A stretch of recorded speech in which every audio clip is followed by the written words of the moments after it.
ওয়াস-সামাওয়াতু মাতবিয়াতুন বিয়ামিনিহি, এবং জমিনকে আর একটা হাতে নেবেন। দুই হাতে নেওয়ার পর হাদিসের মধ্যে আছে আল্লাহ রাব্বুল আলামিন এইভাবে নড়াবেন আর বলবেন লিমানিল মুলকিল ইয়াউম, আজকের দিনের মালিক কে তোরা বল। আইনাত দিয়ার, আইনাল আহাল, আইনাত তিজারা, আইনাল মাল, আইনাজ জাওজাক, কই তোর সেই বংশ গৈরব, কই তোর সেই পার্টির লোক, কই তোর রাজনীতি, কই তোর মাল, বল যে বিবি যে মাল তোকে মসজিদ থেকে রুখে দিয়েছিল সে কই, আজকের দিনে তোর বংশ কয়, তোর 8 ভাই 10 ভাই ছিলি, যার অহংকার মানুষকে মানুষ মনে করতিস না, কই তোর মাল, কই তোর ব্যবসা বাণিজ্য, কোথায় তোর তিজারাত, একটিবার তুই জবান খুলে বল। হাসরবাসী চুপ হয়ে থাকবে, কারো কিছু বলার ক্ষমতা থাকবে না। আমার আল্লাহ আসমান জমিনকে নামাবেন আর বলবেন লিল্লাহিল ওয়াহিদিল কাহার, আজকের দিনের মালিক আমি, আমার নাম রহমান শেষ হয়ে গেছে, রাহিম নাম আর নাই রে বান্দা শুনেলে, আমার নাম হচ্ছে কাহার। কাহার মানে হচ্ছে বন্ধুরা আবার জবরদস্ত বিচার করনে वाला, যাকে ধরবো তো গন্ডার, মারবো তো গন্ডার, লুটবো তো ভান্ডার, একদম চুলচেরা হিসাব শুরু হয়ে যাবে। এখানে আর তোমাকে কেউ মদত করনে वाला, লা তামলিকু নাফসুন লিনাফসিন শাইআ ওয়াল আমরু ইয়াওমা ইযিল লিল্লাহ, আল্লাহর হুকুম চলবে, এছাড়া পৃথিবীর কেউ তোমাকে সাহায্য করনে वाला থাকবে না। এরপরে আল্লাহ করবেন কি, আল্লাহ বলবেন ইসরাফিল ওয়ানুফিকা ফিস-সূরি ফাসাইকা মান ফিস-সামাওয়াতি ওয়া মান ফিল-আরদি ইল্লা মান শাআল্লাহু সুম্মা নুফিকা ফীহি উখরা। আল্লাহ রাব্বুল আলামিন বলবেন ইসরাফিল সুর ফুঁকক। ইসরাফিল শুরু করবে সুর। এই সুরটা যখনই ফুঁকতে শুরু করবেন ইসরাফিল টোটাল 3 খানা সুর ফুঁকবেন। কেউ বলছে না 2 খানা, কোরআনে 2 খানার কথা আছে।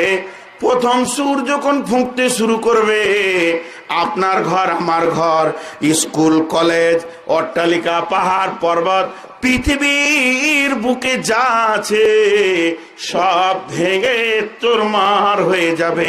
ওয়াসিরাতিল জিবাল ফাকানাত সারাবা, পাহাড়গুলো ধুলো বালির মতো উঠতে শুরু করবে। এবার কিয়ামত শুরু হয়ে যাচ্ছে বন্ধুরে। পাহাড়গুলো যখন ঝড়ের মতো উঠবে, গাছপালা নদী নালা কিছুই পৃথিবীর বুকে থাকবে না। ইজাস সামাউন ফাতারাত, আসমান টুকরো টুকরো হয়ে পড়বে। আজ জমিনের উপরে এদিকে চন্দ্র সূর্য ওয়াইজাল কাওয়াকিবুন তাসারাত, এবং সূর্য চন্দ্র যত কিছু তারা আছে বিক্ষিপ্ত হয়ে পড়ে যাবে। গ্যালাক্সি থাকবে না, ব্ল্যাক হোল থাকবে না, সব চুরমার হয়ে পৃথিবীর বুকে যখন পড়বে, তখন যারা আকাশের বিজ্ঞানী ছিল, রকেটে চেপে বারবার চাঁদে গেছে, ওরা পাথর কুড়িয়ে মাথায় মারবে আর বলবে চাঁদে রে, ওরে বুধ রে, ওরে মঙ্গল রে, তোদের কাছে যেতে গিয়ে আমি গবেষণা করে করে করে করে সূত্র আবিষ্কার করতে গিয়ে মসজিদে এক ওয়াক্তে যেতে পারিনি। বিজ্ঞান হিসেবে পৃথিবীতে নাম নিয়েছিলাম বৈজ্ঞানিক, কিন্তু আল্লাহকে ডাকতে পারিনি। মহাকাশ বিজ্ঞানীরা কামবে। এবার শুরু হবে ইযা জুলজিলাতিল আরদু জিলজালাহা ওয়া আখরাজাতিল আরদু আসকালাহা ওয়া ক্বালাল ইনসানু মা লাহা। বন্ধু বন্ধুরা আমার, মা বোনেরা, যখন ধান কিরকম করে চালতে শুরু করে সরিষাকে, মোটা দানা উপর দিকে আসে, মিহি দানা নিচে দিকে চলে যায়, তো আল্লাহর জমিন যখন কাঁপতে শুরু করবে, ভিতরকার খনিজ দ্রব্য যা আছে উপর দিকে উঠতে শুরু করবে, আর গুঁড়া মাটি নিচের দিকে যেতে শুরু করবে, তখন যারা বিজ্ঞানী ছিল, জমিনের উপরে গবেষণা করেছে, এরা কামবে আর বলবে, অকালাল ইনসানু মা লাহা, জমিন রে তোমার আজকে কি হয়েছে? জমিন খবর দিয়ে বলবে, দাঁড়া, কি হয়েছে এবার বুঝতে পারবে। যার হুকুমে এতদিন চুপ ছিলাম, নির্মম ভাবে কোদাল চালিয়েছিস, নির্মম ভাবে ফাল চালিয়েছিস, কত রকম ফসল তুলে নিয়ে জিন্দেগি করেছিস, কিন্তু তাকে সাজদা করিসনি, আজকে তার হুকুমে জমিনের খেল শুরু হয়েছে, বুঝতে পারবি, দাঁড়া দাঁড়া দাঁড়া দাঁড়া। এবার জমিন খবর দিয়ে দেবেন। এবার আমার আল্লাহ বলেন, যখন এই সুর ফুঁকবে, মানুষ সুর শুনতে শুনতে শুনতে শুনতে বেহুশ হয়ে পড়ে যাবে, পৃথিবীর বুকে একজনেরও হুঁশ থাকবে না। সূরা জুমার বলছে, সব বেহুশ হয়ে পড়ে গেল, আর কারো হুঁশ নাই। এবার আল্লাহ দ্বিতীয় সুর ফুঁকতে বলবে, ইসরাফিল চলো আবার সুর ফুঁকো। কিভাবে তৈরি করছে দেখেন ময়দানটা, তারপরে কিয়ামতের মাঠে কি হবে এটা তো পরের কথা, ময়দানটা এখন তৈরি হোক। দ্বিতীয় সুর ফুঁকো, ইসরাফিল শুরু করলো। বন্ধুরে আমার, দ্বিতীয় সুর সম্পর্কে আমার আল্লাহ বলছেন, সুম্মা নুফিকা ফীহি উখরা ফাইযা হুম কিয়ামুন ইয়ানজুরুন। পৃথিবীর বুকে একটাও গাছ নাই, গাছ তো দূরের কথা, সামান্য 3 দানা 2 পাতা ঘাস নাই, এক বিন্দু পানি পর্যন্ত নাই।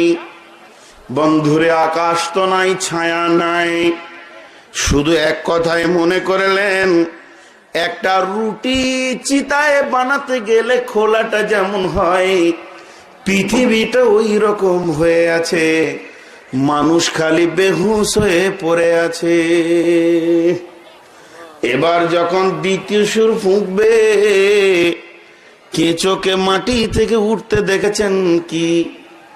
মাটির ভিতরে ছোট ছোট পোকাগুলো বালুকে এরকম করে উবলে উবলে উঠে উঠে ওঠে না? আমার আল্লাহ বলছেন, ইসরাফিল যখন দ্বিতীয় সুর ফুঁকবে রে, মাটির ভিতর থেকে তোরা উঠবে, উঠতে শুরু করবে, পায়ে জুতা নাই, মাথায় ছাতা নাই, পরনে কোনো কাপড় নাই, উলঙ্গ অবস্থায় এসব উঠবে। হযরত আদম থেকে নিয়ে কিয়ামতে প্রথম সুর ফোঁকা পর্যন্ত যে বাচ্চাটা জন্ম নিয়েছে সে উঠবে। প্রথম যে লোকটা হুঁশ ফিরে পাবেন, প্রথম এত কোটি মানুষের ভিতরে যার প্রথম নম্বরে হুঁশটা ফিরবেন, উনি হলেন নবী মুহাম্মদ রাসূলুল্লাহ সাল্লাল্লাহু আলাইহি ওয়াসাল্লাম। আল্লাহর নবী উঠি আরশের দিকে নজরটা পড়বে, আর যখন আল্লাহর আরশের দিকে নজর পড়বে, তখন বিশ্ব নবী দেখবেন আর একজন নবী আরশের পায়া ধরে দাঁড়িয়ে আছেন। এর জন্য আল্লাহ কোরআনে ওই নবীটার জন্য 2টি অক্ষর বাড়িয়ে দিয়ে বলেছেন, ইল্লা মান শাআল্লাহ। নবীজি বলবেন, ওই নবীটার নাম হলো নবী মুসা। আল্লাহ নবী বলবেন, মুসা রে, ও নবী মুসা, হুঁশ আপনার আগে হয়েছে না আমার আগে হয়েছে? নবী মুসা বলবেন, ও আব্দুল্লাহর বেটা নবী মুহাম্মদ, সারা পৃথিবী বেহুশ হয়েছে, আমি হইনি। আমি পায়ে ধরে 40টা বছর আল্লাহর কুদরতে কাটিয়ে দিলাম নবী মুহাম্মদ রে, আমি বেহুশ হইনি। আল্লাহ নবী বলবেন, কেন মুসা তুমি বেহুশ হওনি? বলে, ও নবী মুহাম্মদ, তুমি জানো না আমি আল্লাহকে দেখার বড় শখ করেছিলাম। আল্লাহ বলেছিল, নবী মুসা রে, তুই দুনিয়ার চোখ দিয়ে দেখার চেষ্টা করিস না। আমি বারবার আবদার করেছিলাম, তুর পাহাড়ে গিয়ে যখন আমি বারবার আবদার করলাম, আল্লাহ আমাকে নূরের তাজাল্লি দিল, আমি বেহুশ হয়ে পড়ে গেলাম। সেদিন আমি একা বেহুশ হয়েছিলাম, পৃথিবী হুশের মধ্যে ছিল। আমার আল্লাহ ওই সম্মানিত আজকে বিনিময় করে দিয়েছে। এরপরে একটার পর একটা মানুষ উঠতে থাকবে, তাদের মুখের প্রথম ভাষা হবে নাই নাই নাই নাই নাই নাই। নাই মানে কি? নাই, ঘর নাই, বাড়ি নাই, গাছ নাই, পালা নাই, জমি নাই, জায়গা নাই, বর্ডার নাই, বাংলাদেশ নাই, ভারত নাই, পাকিস্তান নাই, নাই নাই নাই নাই নাই, কিছুই নাই, কিছুই দেখতে পাওয়া যাচ্ছে না, সব তো সর্বস্ব শেষ হয়ে গেছে। এই নাই নাই যখন শুরু হয়ে যাবে বন্ধুরে, ঘর নাই, বাড়ি নাই, বডির দিকে তাকিয়ে দেখবে নিজের কাপড়টুকু নাই। এমন সময় নবীজি বলছেন, ইউতাবি জাহান্নামা ইয়াউমাইযিন লাহা সাবিনা আলাফিন জিমানিন মা কুল্লি জিমানিন সাবিনা আলাফিন মালাকিন। আমার আল্লাহ বলবেন, ও ফেরেশতার দল, যাও এবার জাহান্নামকে নিয়ে এসো। জাহান্নামকে টেনে নিয়ে আসা হবে হাসরের ময়দানে। জাহান্নামের মুখে সোজায় হালকা হাওয়া পেলে পাতাগুলো খুলে উড়ে যাবে। তো আমার আল্লাহ বলছেন, সারা পৃথিবীর মানুষকে একটা ধাগাতে সুতাতে বেঁধেছি, ওটার নাম হলো প্রেম। আমি আল্লাহ প্রেমটাকে কিয়ামতের মাঠে কেড়ে নিব। মানুষ তখন বিক্ষিপ্ত হয়ে যাবে। বিসমিল্লাহির রহমানির রহিম। ইয়াউমা ইয়াফিরুল মারউ মিন আখিহি ওয়া উম্মিহি ওয়া আবিহি ওয়া সাহিবাতিহি ওয়া বানিহি লিকুল্লি মিনহুম ইয়াউমাইদিন শানুন ইগনিহি উজুহু ইয়াউমাইদিন মুসফিরা যাহিকাতাও মুস্তাবশিরা ওয়া উজুহু ইয়াউমাইদিন আলাইহা গাবারা উলাইকা হুমুল কাফারাতুল ফাজরা। ভাই ভাইকে পরিচয় দেবে না, মা বেটাকে পরিচয় দেবে না। বেটা বলবে মা, মা বলবে আমার ছেলে বলে তো কিছুই নাই, আমি বুঝি না, আমি জানি না। বাপ বেটার পরিচয় থাকবে না। শুরু হয়ে যাবে তখন নাই নাই বাদ দি নফসি নফসি ইয়া নফসি ইয়া নফসি ইয়া নফসি ইয়া নফসি। নফস রে তুই কি করবি, তুই কি করবি, তুই কি করবি। এমন সময় আল্লাহ একটা ঘোষণা দেবেন। একজন বলেছেন, হযরতে সম্ভব ইমাম আহমদ বিন হাম্বল, যে এই ঘোষণাটা শোনার সঙ্গে সঙ্গে কোরআনের তেলাওয়াত চলছিল, নামাজ পড়ছিলেন একজন আল্লাহর ওলি। আর যখনই সূরা ইয়াসিনের এই আয়াতটা এসেছে, এত ধ্যানের সঙ্গে উনি শুনছিলেন, নামাজি বেহুশ হয়ে পড়ে গেছিলেন। সে আয়াতটা কি বন্ধুরে, আমার আল্লাহ কিয়ামতের মাঠের দিকে আঙুল তুলে চিৎকার করে বলবেন, ওমতাজুল ইয়াউমা আইয়ুহাল মুজরিমুন,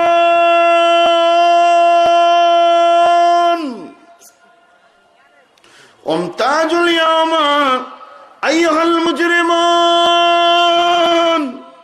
হে বেঈমান, কাফের, মুশরিক, ফাসিকিরা, তোমরা ইমানদারদের কাছ থেকে পৃথক হয়ে যাও। এদের সঙ্গে তোমাদের থাকার কোনো অধিকার নাই। আমার ইমানদার মুমিন মুত্তাকি এক পাশে থাকবে, বেঈমানের দল তোমরা ওদের সঙ্গে থাকিও না। ওমতাজুল ইয়াউমা আইয়ুহাল মুজরিমুন। মানুষ ইয়া নাফসি ইয়া নাফসি করবে, ইয়া নাফসি ইয়া নাফসি করবে। এমন সময় আমার আল্লাহ তিনটি হুকুম দেবে। কয়টা বললাম? জি ভাই, আপনাদের বিরক্ত লাগছে? খালি কিয়ামতটা তৈরি হোক। এবার কিয়ামত যখন চালু হয়ে যাবে, এরা তো খৈলান তৈরি হয়েছে, ধান ঝাড়া চালু হয়নি, তারপরে দৃশ্যগুলো বুঝবেন। তিনটি আল্লাহ বলবেন, কিয়ামত যখন তৈরি হয়ে যাবে, আল্লাহর সিংহাসন চলে আসবে। আল্লাহ সিংহাসনে বসবেন, সামনে চলে আসবে মিজান, দাঁড়িপাল্লা। এরপর আমার আল্লাহ বলবেন তিনটে ঘোষণা, হাসরবাসে ওমা হুম আনহা বিগাইবিন, আজকের দিনে অনুপস্থিত হওয়ার কারো ক্ষমতা নাই, সবাইকে আমি জমা করেছি। এবার শোনো, তোমরা একটা কাজ করো, আমল তোমরা করেছো। জি ভাই, পরীক্ষা দেয় ছাত্র, রিজাল্ট বানানোর দায়িত্ব কার? শিক্ষকের না? জোরে বলেন। পরীক্ষায় লেখে কে? ছাত্র। রিজাল্ট বানাবে কে? শিক্ষক। আমার আল্লাহ বলছেন আমল করেছো তোমরা, রিজাল্ট বানানোর দায়িত্ব আমার। আল্লাহ বলছেন কোথা? সূরা জুমারে, বিসমিল্লাহির রহমানির রহিম, ওয়া উজিয়াল কিতাব, আমি তোমাদের আমলনামা রেডি করে ফেলেছি। আমার আমলনামাতে কোনো গাফলতি নাই, সমস্ত আমলনামা রেডি হয়ে গেছে। ওয়াজিআ বিন নবিয়্যিন ওয়াশ শুহাদা, আমার আল্লাহ বলেন হাসরবাসী রে, তোমরা যদি তোমাদের আমলনামা নিতে আসো তো দুটি জিনিস সঙ্গে নিয়ে আসতে হবে। সেটা কি কি? একটা হলো তুমি তোমার নবীকে সঙ্গে করে নিয়ে এসো, আর আমল করেছো এর সাক্ষীটা সঙ্গে নিয়ে এসো। যতক্ষণ পর্যন্ত সাক্ষী আর নবী না আনবে, আমি আল্লাহ তোমাকে কিন্তু তোমার রেজাল্ট দিব না। আমার কাছ থেকে যদি রেজাল্ট নিতে হয় তাহলে কি করতে হবে? ওয়াজিআ বিন নবিয়্যিন ওয়াশ শুহাদাই ওয়া কুদিয়া বাইনাহুম বিল হাক্কি ওয়া হুম লা ইযলামুন।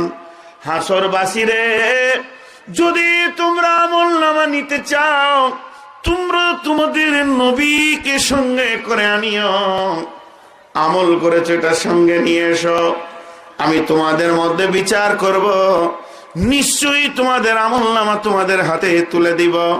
তো আমার আল্লাহ বলেন সেদিন খুশি হবে কে? যে ডান হাতে আমলনামা পাবে।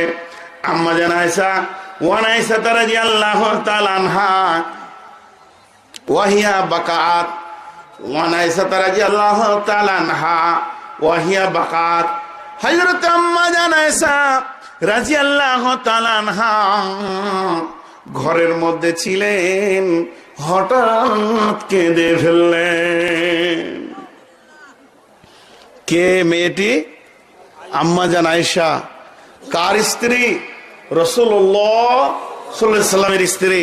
আম্মা জান আয়েশা হচ্ছেন খাতুনে জান্নাত, জান্নাতি মহিলা। শুধু তাই নয়, ওনাকে মহিলাদের মধ্যে মুহাদ্দিস বলা হয়। মা বোনেরা কান করে শোনেন, সেই আয়েশা, আম্মা জান আয়েশা বহু হাদিস বর্ণনা করেছেন। বুখারী মুসলিমে যার ভুরি ভুরি নাম আছে। উনি কি করছেন? বাড়িতে বসে থাকতে থাকতে হঠাৎ হাউ হাউ করে, মানে ভিবড়ে দিলের ভিতর থেকে কেঁদে ফেললেন। বিবি কাঁদছেন, স্বামী বসে থাকতে পারেন না। আল্লাহ রসুল ছিলেন ঘরে, ঘরে বসে থাকার পর এসে বলছে, মা ইবকি কি আয়েশা, আয়েশা রে, কে তোমাকে কাঁদালো? আয়েশা তুমি বলো, কেউ তোমাকে উঁচু নিচু কথা বলেছে কি? বলে না। আয়েশা তোমাকে কেউ কোনো কথার আঘাত তোমার দিলে দিয়েছি কি? বলে না। নবীজি বলেন, আয়েশা রে, কোন ব্যবহারে তুমি কষ্ট পেয়েছো কি? বলে না। আল্লাহর নবী বললেন, তবে তুমি কাঁদছো কেন? একটিবার আমাকে বলো। আম্মা জান আয়েশা বললেন, যাকারতুন নারা ফাবাকাইতু ইয়া রাসূলুল্লাহ, আমি এখনই বসে বসে কঠিন জাহান্নামের কথা আর জান্নাতের কথা, কিয়ামতের কথা চিন্তা করছিলাম। আর চিন্তা করতে করতে মনের জগতে আমি মাহশারের ময়দানে ভেসে চলে গেছিলাম। আমি নিজেকে থাকতে পারলাম না, দয়ার নবী গো, আমি কেঁদে ফেললাম। মেয়েটি বড় চালাক ছিলেন। একটা জিনিস লক্ষ্য করলেন উনি। কি লক্ষ্য করলেন?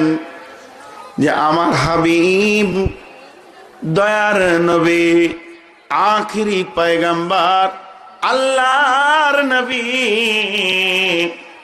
আমার কত মহব্বতের স্বামী, আমার চোখের পানি ওনার কলিজায় গিয়ে লেগেছে। তাই সমস্ত কিছু ছেড়ে দিয়ে এসে বলছে, আয়েশা রে, তোমাকে কেউ কাঁদালো কে? এ তো কঠিন মহব্বত আছে। তাহলে আমি একটা আখেরাতের কাজ গুছিয়ে এলি। আখেরাতের কাজ কি গুছিয়ে এলি? সঙ্গে সঙ্গে প্রশ্ন করলেন, হাল তাজকুরুনা আহলিকুম ইয়াওমাল কিয়ামাতি ইয়া রাসূলুল্লাহ। দয়ার নবী গো, পৃথিবীর বুকে আমি কানলাম। পৃথিবী তো সুখ দুঃখের জায়গা, চড়াই উতরাই আছে। আপনি না চুপ করালো আমি চুপ হয়ে যাব। এখানে মনে পড়েছে কেঁদেছি, আবার সংসারে ভুলে যাব। কিন্তু যে কঠিন দিন, কিয়ামতের ময়দানে কাঁদার পালা পড়ে যাবে, সেদিন যখন আমি কাঁদবো, দয়ার নবী আপনার কি একবার বিবি বলে মনে থাকবে নাকি? আর আপনি কি এইভাবে আমার সামনে গিয়ে বলবেন, আয়েশা রে, তোমাকে কে কাঁদালো? আল্লাহর নবী জবাবটা কি দিছে দেখেন। জবাবটা কত তত্ত্ববহুল কথা। আল্লাহর নবী বলছেন, রে আয়েশা, সালাসিন মাতিন ফালা ইয়াজকুরুনা আহাদুন আহাদান। ওই কিয়ামতের ময়দানে তিনখানা মহড়া এমন আসবে, কিয়ামত চলবে চলবে চলবে চলবে চলবে 50,000 বছর ধরে চলতেই থাকবে। এর ভিতরে তিনটি কঠিন মৌকা আসবে, কেউ কাউকে মনে রাখতে পারবে না। আমি নবী হয়ে আয়েশা রে, তোমাকে মনে রাখতে পারবো না। বন্ধু আমার, আমরা বলি 3 পীরের মুরিদ, 7 পীরের মুরিদ আমার জন্য সুপারিশ করবে, শাফাআত করবে। স্বয়ং নবীজি বললেন, আয়েশা রে মনে রাখতে পারবো না। এবার কোরআনে আয়াত নাজিল হলো আহলে বায়াতকে কেন্দ্র করে। আল্লাহ নবীর কাছে জিবরাইল আমিন এসে বলে গেলেন, কুল মা কুনতু বিদআম মিনার রাসূল। হে রাসূল, আপনি তো কোনো নতুন রাসূল নন, আপনি তো কোনো নবী নন। এর আগে তো অনেক পুরাতন নবী বা রাসূল চলে গেছে। বিধায় আপনি আয়াতটা শুনিয়ে দেন আপনার আহলে বায়াতদেরকে।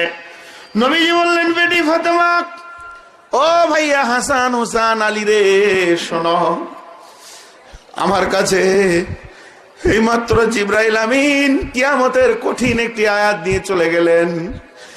যে আয়াতটা মানে আমাকে বললেন, আপনি তো কোনো নতুন রাসূল নয়। এই আয়াতটা বলার কারণ হচ্ছে, মা বেটি ফাতেমা রে, কিয়ামতের মাঠে নবীর বেটি ফাতেমা বলে কোনো কনসিডার হবে না। তুমি আমার বেটি, তাও কোনো কনসিডার হবে না। বেটি ফাতেমা রে, নিজের আমলের ওপরে নিজে নিজে কিয়ামতকে নিজে কি প্রতিবাহিত করতে হবে। আম্মা জান আয়েশা বলতেন, ইয়া রাসূলুল্লাহ, কঠিন কিয়ামতের দিনে এত লোকের ভিতরে আমি আপনাকে কোন কোন জায়গায় খুঁজে বের করব? বিশ্বনবী বলেন, আয়েশা রে, ভালো করে শুনে নাও, যখন তুমি কিয়ামতের ময়দানে আসবে, প্রথম তুমি চলে যাবে হজ কাউসারের কাছে। আল্লাহ আমাকে বড় সম্মানী দিয়েছেন। সম্মানীটা কি বন্ধু?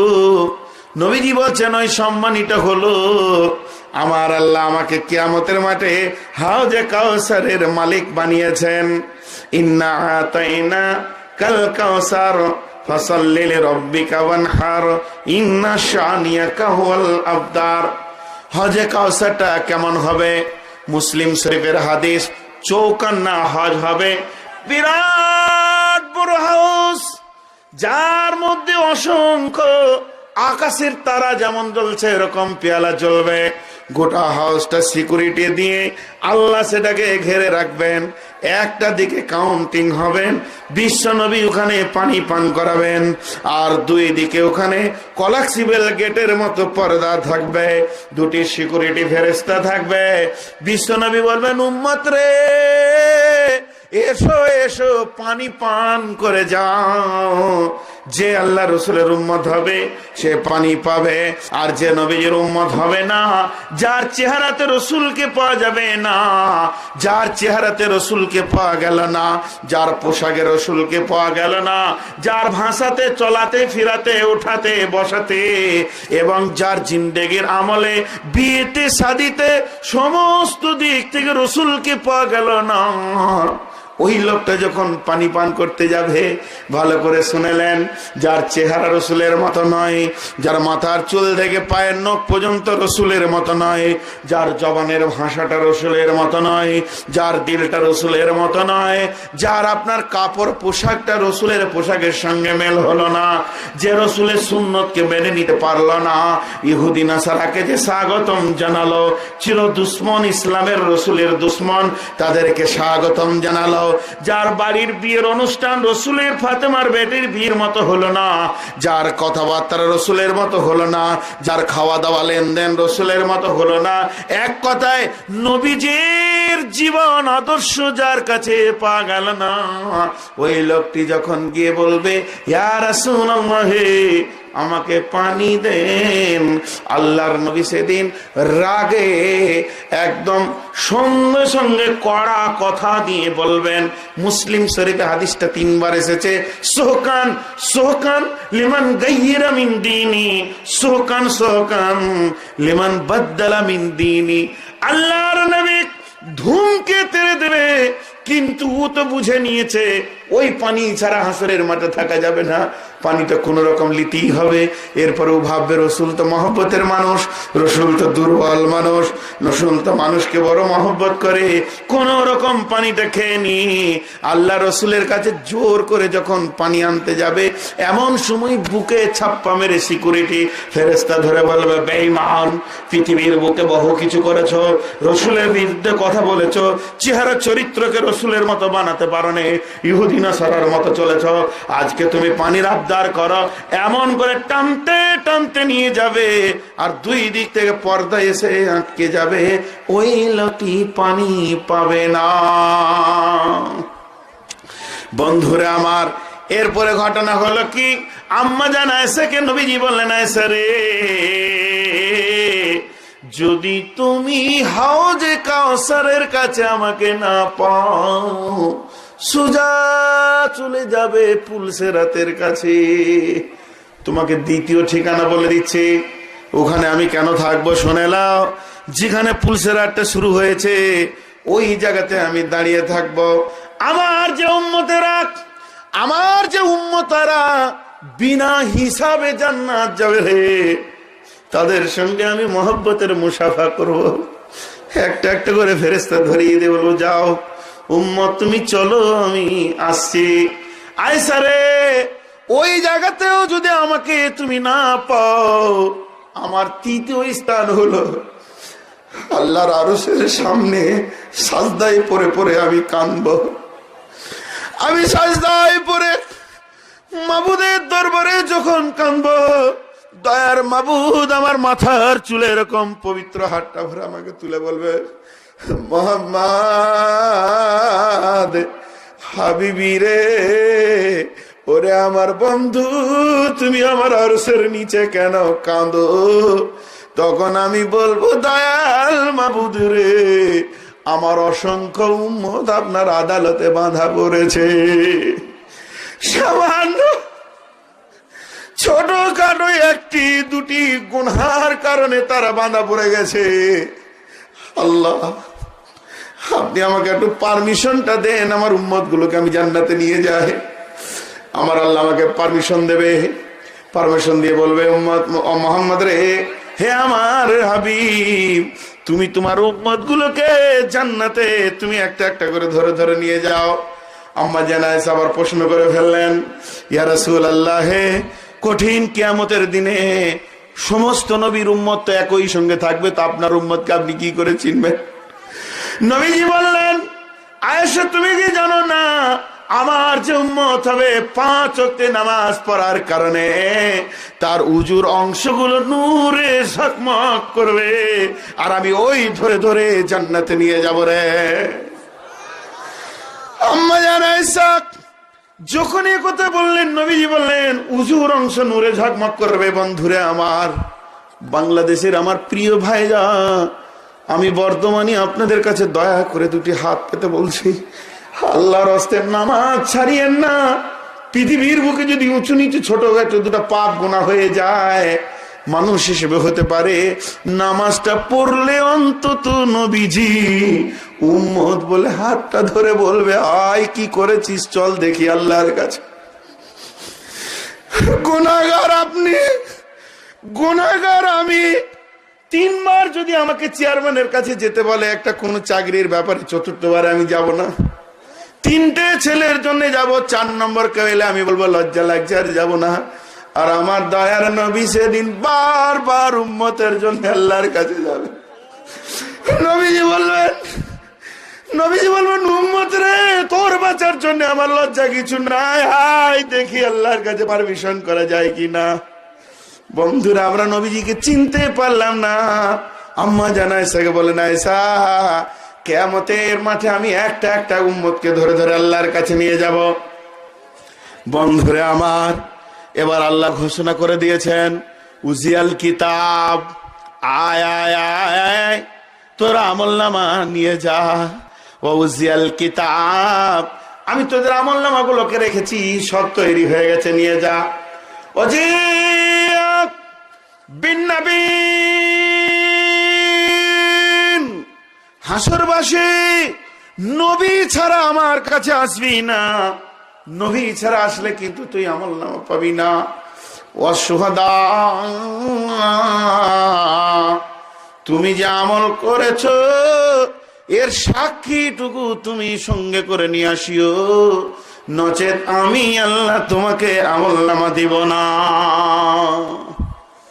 বন্ধুরা আমার, যার চেহারাতে ভাষাতে নবী আছে, ওই লোকটা আল্লাহ নবীর কাছে গিয়ে বলবেন, ইয়া রাসূলুল্লাহ চলেন। আল্লাহ নবী বলবেন, আমি তৈরি আছি, তুমি না আমার উম্মত, আমার সুন্নতগুলি তোমার সমস্ত শরীরে একদম ফিটিং হয়ে রয়েছে, জুতো পরা থেকে নিয়ে মাথার টুপি পর্যন্ত, দৈহিক থেকে নিয়ে আমল পর্যন্ত আমি আজকের দিনে তোমার সুপারিশ করব। কিন্তু যার জীবনে রসুলের শূন্য থাকলো না, ওই লোকটা রসুলের কাছে যাবে, কিন্তু নবীজি ওর সঙ্গে আল্লাহর কাছে যাবেন না। আমার, তুমি কেমন করে আমাকে যেতে বলো, বলো, আমি কোন সূত্র ধরে বলবো যে এটা আমার উম্মত? তোমার চেহারাতে তো কিছুই দেখা যায় না। বন্ধুরে, এটা একটা তাফসীর। আর দ্বিতীয় তাফসীর, একজন মুফাসসিরিন বলছেন, কোটি কোটি উম্মতকে সঙ্গে করে যদি রসুল একটা একটা করে নিয়ে যায় তো শেষ হবে কখন?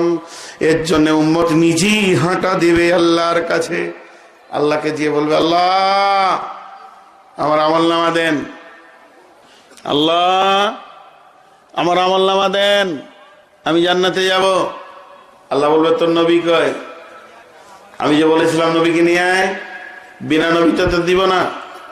সঙ্গে সঙ্গে সিনা উঁচু করে বলবে, আল্লাহ মাবুদ, আপনি আপনার চোখ দিয়ে দেখেন আমার শরীরের মধ্যে আপনার নবীকে দেখতে পেয়েছেন কিনা, দেখেন আপনার নবী আছে কিনা, এটা দেখেন। আপনার নবী আমার কাছে সুন্নতের টুপি থেকে নে পায়ের মোজা পর্যন্ত দেখেন। 2 হাতে জিন্দেগিতে যা আমল করেছে গোটা বডির মধ্যে আপনি তাকালে আপনার নবীকে পেয়ে যাবেন। আল্লাহ মুচকে হেসে বলবেন, বান্দা পেয়ে গেছে, আমার হাবিব যেন তোমার বডিতে লেগেই রয়েছে, তোমার কোনো চিন্তা নাই। এবার আল্লাহ বলবো, আমি যে সাক্ষী আনতে বলেছিলাম নবী তো আনলে, ঠিক আছে, তোমার সাক্ষী কয়? বান্দা তখন বলবে, আল্লাহ আপনি তো কোরআনে বলেছেন সীমাহুম ফি উজুহিহিম মিন আসারিস সুজুদ। মাবুদ একবার এই জায়গায় তাকিয়ে দেখেন কালো হয়েছে কিনা। কতবার মাথা ঠুকেছি, সারা জিন্দগি আপনার পায়ের তলায় মাথা ঠুকেছি, আমার হাঁটুতে হাঁটা, আমার হাতে নূরে ঝকমক করছে। আল্লাহ বলবে, সাক্ষীও পেয়ে গেলাম, নবীও পেয়ে গেলাম। ওয়া আম্মা মান উতিয়া কিতাবাহু বিয়ামিনিহি। আল্লাহ হাসবেন আর মহব্বতের সঙ্গে ডান হাতে সার্টিফিকেট দেবেন। লোকটা সার্টিফিকেট পেয়ে ওয়া আম্মা মান উতিয়া কিতাবাহু বিয়ামিনিহি ফাসাউফা ইউহাসাবু হিসাবান ইয়াসীরা। তার হিসাব হলো অতি আসানে। আয়েসে হাসতে হাসতে আত্মীয়র মধ্যে ঘুরবে আর বলবে, আমি কামিয়াব, আমি কামিয়াব, আমি কামিয়াব, আমি কামিয়াব হয়ে গেছি। ভাইয়া এ তো কামিয়াব হলো। এবারে যে নাকাম হবে, চেহারাতে নবী নাই, নবী তো আসেও নাই, চেহারাতে নবী নাই, নবী তো আসেও নাই, উজুর চিহ্ন নাই, সাজদার চিহ্ন নাই। আল্লাহ তাবারাক ওয়া তাআলা ওই লোকটাকে কঠিন কিয়ামতের দিনে অন্ধকারের গভীর নিমজ্জিত অন্ধকারে রাখবে, সে আল্লাহকে দেখতে পাবে না। ওয়া আম্মা মান উতিয়া কিতাবাহু ওয়ারা জাহরি। বাম হাতে আমলনামাটা নিয়ে আল্লাহ অন্ধকারের ভিতর দিয়ে পেছন দিকে দেবেন। আল্লাহ ওই বেঈমানের দিকে জিন্দেগিতেও নজর তুলে দেখবেন না। ওই লোকটা তখন আফসোস করবে, কিন্তু লাভ হবে না, আফসোস করে কোনো লাভ হবে না। এবার কিছু লোক কি শুরু হলো দেখেন কিয়ামতে। কিছু লোক মনে মনে ভাববে, ওয়াল মালাইকাতু সাফফান লা ইয়াতাকাল্লাম। চারিদিকে তো ফেরেশতা দাঁড়িয়ে আছে, তারা তো কোনো কথা বলছে না। ইল্লা বিইজনি লা ইয়াতাকাল্লামুনা ইল্লা বিইজনি। সে আল্লাহর হুকুম ছাড়া কোনো কিছু করবে না। ওয়াইদিনির রহমান ওয়া ক্বালা সাওয়াবা। আল্লাহর হুকুম শুনবে, আবার যে ঠিক জায়গায় দাঁড়িয়ে যাবে। এই ফেরেশতাগুলোর কাজ, কিছু লোক এবার পালাবার চেষ্টা করবে, এদিকে যায় এদিকে যায়, যেখানেই যাবে মার পাবে, ঘুরে চলে আসবে। তখন ওরা নতুন একটা বুদ্ধি বার করবে। বেঈমানেরা বুদ্ধি বার করবে, দেখেন কিয়ামতের মাঠে তারা বুদ্ধি বার করবে। মাঝে একবার আপনাদেরকে একটা কথা জিজ্ঞেস করি, ভাই বিরক্ত লাগছে নাকি? আজকে বিষয় খারাপ লাগছে? শুধু কিয়ামত। এবার তারা বুদ্ধিটা কি বার করবে জানেন? দেখবেন এই কথাটা বহু জায়গায় বলেছি, আজও বলছি। কিছু পেছনে কথা বল, খুব গল্প করছে ওরা, ওরা নিজেদের গল্পে মেতে আছে। এখন ঘটনা হলো কি, দুনিয়াতে আমি কারো অন্যায় করেছি, তারা আমাকে মারার জন্য একটা প্ল্যান তৈরি করছে, কিন্তু তাদের মারার আগে যদি আমি গিয়ে ক্ষমা চাই তাদের কাছে, ভাই ভুল হয়ে গেছে মাফ করে দেন, করবে কি করবে না? তো কিছু লোক যখন কিয়ামতের মাঠে দেখবে কোনো দিকে পালাবার কোনো ব্যবস্থা নাই, তো ওরা বলবে বিচার শুরু হওয়ার আগেই আমরা সারেন্ডার হয়ে যাই। তাহলে আল্লাহ বলবে, যা তোরা যখন ভুল স্বীকার করলি তো মাফ। ওরা কি বলবে?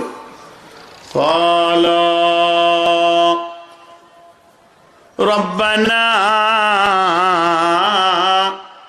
আমাতানা সানাতাইনি ওয়া আহিয়াতানা সানাতাইনি ফাতারাফনা বিজুনুবিনা ফাহাল ইলা খুরুজিম মিন সাবিল। ওরা পাগলের মতো আল্লাহর কাছে গিয়ে বলবে, ক্বালা রব্বানা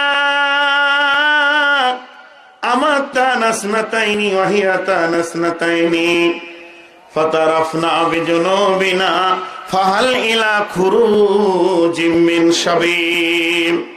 দয়াল মাবুদ গো, মৃত দুইবার জীবিত দুইবার ভালো করে জানতাম না, বুঝতাম না, আজকে বুঝে নিয়েছে আপনার হুকুম ছাড়া কিছুই হবে না। আর আল্লাহ সমস্তটা আপনার হুকুমের মধ্য দিয়ে চলছে।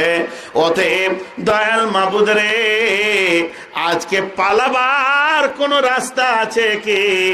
যদি রাস্তা থেকে থাকে সেটা একমাত্র আপনি জানবেন, আর কেউ জানবে না।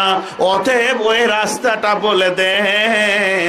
আজকে দিনে পালিয়ে যাব, আবার নতুন করে আমল করে আসব, আমল করে এসে নতুন জীবন নিয়ে আপনার কাছে আসব।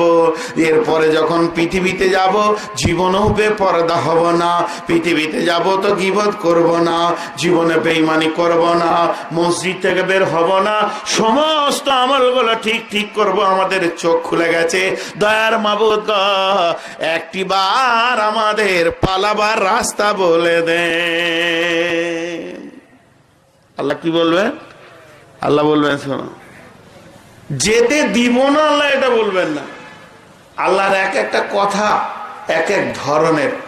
আল্লাহ এই জায়গায় বলবে, তোরা যাবি, আবার যেতে দিব, কিন্তু তুই হেদায়েত পাবি, এর জন্য আমার কত খরচা জানিস?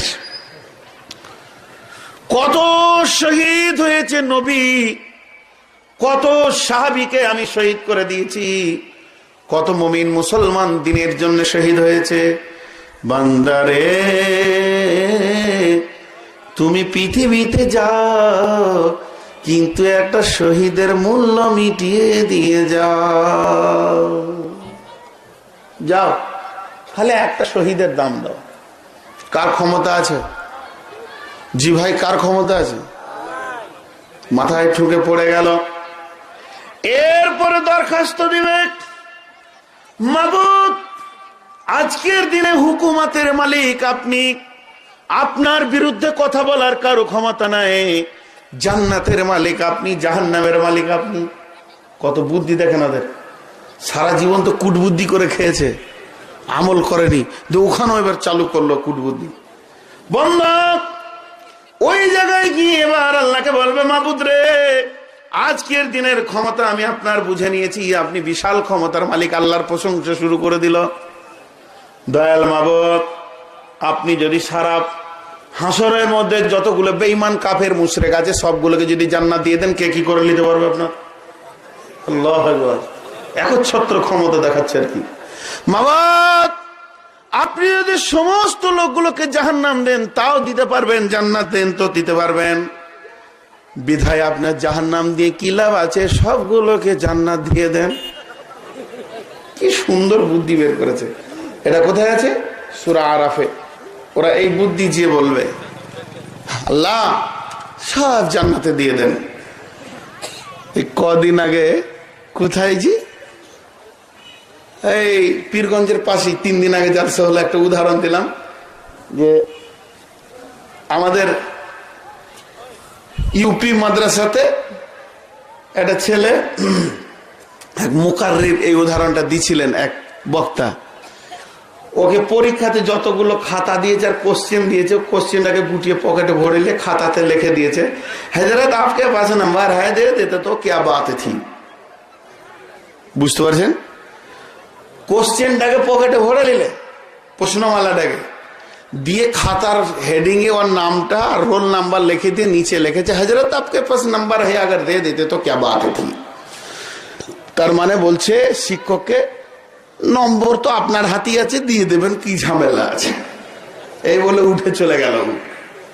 নাম্বার আপনার কাছে আছে, আপনি যদি এই নাম্বারটা দিয়ে দেন, 33, 32, 61, 62, 76, 78 একটা নাম্বার দিয়ে দিলেন, তা আপনাকে কি ধরে জবাই করে দেবে কেউ? অসুবিধা কি আছে? দিয়ে দেবে। এটা বলে দিল আর কি। এবার ও 10 দিন পরীক্ষা দিয়েছে, একই কথা লিখেছে, সাবজেক্ট যাই হোক কিন্তু উত্তর একই চলছে। এখন হযরত যিনি ওর খাতা দেখছে সে তো মানে হয়রান হয়ে যাচ্ছে যে কোন মাইন্ডের ছেলে রে বাবা, বিসমিল্লাহটাও লেখেনি। এবার তো রেজাল্ট দিতে হবে। হ্যাঁ ভাই, জৈসা করনি ওইসা ভরনি। আপনি যদি মেশিনের ডালাতে গম ভরেন তো গমের আটা, জ বললে জ আটা, ছোয়ালা বললে এদিকে তাই বার হবে। এখন রেজাল্ট কি এসছে জানেন? বেটা तेरे पास किताब थी तो याद करते तो क्या बात थी। মানে ও রেজাল্টের জায়গায় এটা লিখে হযরত ওর হাতে দিয়ে দিলে। তার মানে ই বলছে হুজুর আপনার কাছে নম্বর আছে, দিলে অসুবিধা কি আছে? তখন হুজুর লিখেছে বেটা বই তো তোমার কাছে ছিল, মুখস্থ করলে কি অসুবিধা ছিল? যেমন প্রশ্ন তেমনি উত্তর। এবার হাসরবাসীরা গিয়ে বলবে মাবাদ জান্নাতের দরজা খুলে দেন, সমস্ত জান্নাত হাসরবাসীর জন্য আপনি যদি উন্মুক্ত করে দেন, আপনার মতো মাবুদের কেউ কিছু করে নিতে পারবে না। দয়াল মাবুদ বল